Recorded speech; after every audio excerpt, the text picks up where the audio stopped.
Hi hello, ഇന്നെന്താ ഈ വയലിൽ നിൽക്കുന്നതെന്ന് ചിന്തിച്ച് കഴിഞ്ഞാൽ നമ്മുടെ തലയിൽ തേക്കുന്ന എണ്ണ കഴിഞ്ഞു കേട്ടോ. അപ്പം നമുക്ക് കുറച്ച് കയ്യൂന്നി പിച്ചാൻ പോകണമായിരുന്നു. അപ്പോൾ വയലിൽ വന്നതാണ്, നല്ല മഴ പെയ്ത് വെള്ളം കയറി നിറഞ്ഞു കിടക്കുകയാണ്. എങ്കിലും നമ്മൾക്ക് ആവശ്യമുള്ള കയ്യൂന്നിയെല്ലാം നമ്മൾ എടുത്തു കഴിഞ്ഞു. അപ്പോൾ ഇത് ഇലകൾ കൊണ്ട് മാത്രം ഉണ്ടാക്കുന്നൊരു എണ്ണ കേട്ടോ. നമ്മൾ വേറൊരു ഇതും ചേർക്കാറില്ല.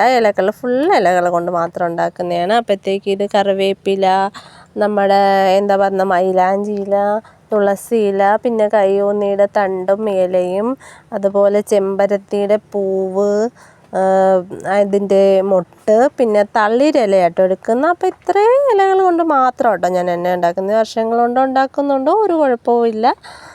അപ്പോഴത്തേക്ക് നമ്മൾ ഇത് വെള്ളം തൊടാതെ നമ്മൾ മിക്സിയിൽ ഓരോ ഗ്രൂപ്പായിട്ട് അരച്ചെടുത്ത് നമ്മളെന്താ ചെയ്യുന്നത്, ചീനിച്ചട്ടി, നമ്മൾ എണ്ണ കാച്ചാനുള്ള ചീനിച്ചട്ടിയിലോട്ട് നമ്മൾ ഓരോന്നോരോന്ന് അരച്ചെടുക്കും. വെള്ളം തൊടാതെയാണ് കേട്ടോ അരച്ചെടുക്കുന്നത്. അപ്പോൾ വലിയ പേസ്റ്റ് രൂപത്തിലൊന്നും അരയത്തൊന്നുമില്ല. ഞാൻ കാണിച്ചു തരാം.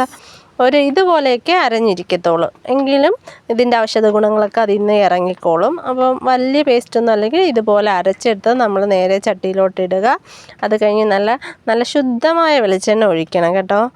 നല്ല വെളിച്ചെണ്ണ ഒഴിച്ച് നമ്മൾ ആദ്യം ഇച്ചിരി ഹൈ ഫ്ലെയിമിൽ ചൂടാക്കി ഒന്ന് തിളപ്പിച്ചെടുത്തിട്ട് പിന്നെ ലോ ഫ്ലെയിമിലോട്ടാക്കി കൊടുത്താൽ മതി. അപ്പോഴത്തേക്ക് ഇതുപോലെ തിളച്ച് വരും. നമ്മൾ വെള്ളം ചേർത്ത് അരയ്ക്കുകയാണെങ്കിൽ ഒരു പ്രശ്നമെന്ന് വെച്ചാൽ പൊട്ടിത്തെറിക്കും. ഈ പൊട്ടിത്തെറി ഇതിനകത്ത് ഉണ്ടാകത്തില്ല. നല്ല തിളച്ച് പതഞ്ഞ് വന്ന് ലാസ്റ്റ് ഈ പതയെല്ലാം താരും. അപ്പം ഇപ്പോൾ ഈ പച്ച കളറിലിരിക്കുന്നത് നമ്മുടെ ഇതിൻ്റെ ഈ ഇലകളുടെ ഔഷധ ഗുണങ്ങളെല്ലാം അതിലിറങ്ങി നല്ല എണ്ണ ചൂടായി വരുമ്പോഴത്തേക്ക് നല്ല വാസനയായിരിക്കും. അതുപോലെ തന്നെ ഇത് കളറും മാറി വരും കേട്ടോ. ബ്രൗൺ ഷെയ്ഡിലോട്ടായി വരും. കളർ നല്ല ബ്രൗൺ ഷെയ്ഡാവും. നമ്മൾ ഇടയ്ക്കിടയ്ക്ക് ഇളക്കി കൊടുക്കുന്നുണ്ടായിരുന്നു. ഇപ്പോൾ കുറച്ചൊക്കെ ഇതാണ്ടോ. അപ്പോൾ അതൊക്കെ വലിയ പദം ഒന്ന് മാറി. പിന്നെ ഇപ്പോൾ ഈ രീതിയിലായി.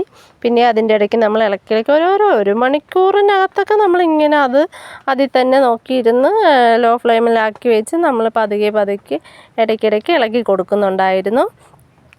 ലാസ്റ്റ് നമ്മൾ എന്താ പറയുന്നത്, അരിച്ചെടുക്കാനും വേണ്ടി നമ്മുടെ ഇതിൻ്റെ അടിമട്ടി മാത്രമേ ഉള്ളൂ അരിച്ചെടുക്കേണ്ടിയിരുന്നത്.